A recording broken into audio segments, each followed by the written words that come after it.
از سه‌چرخه تا دوچرخه تعادلی، همراه رشد فرزند شما. با طراحی هوشمند و بدون نیاز به ابزار، تنها در چند ثانیه می توانید این سه‌چرخه را به حالتهای مختلف تبدیل کنید، از نوزادی تا کودک نوپا.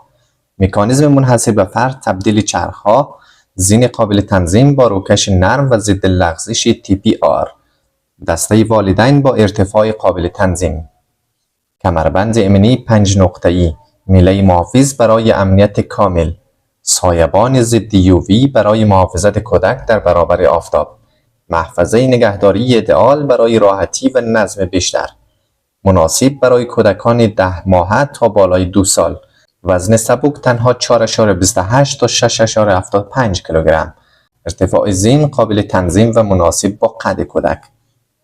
از سه‌چرخه نوزادی به سه‌چرخه آموزشی و در نهایت به دوچرخه تعادلی تبدیل می شود.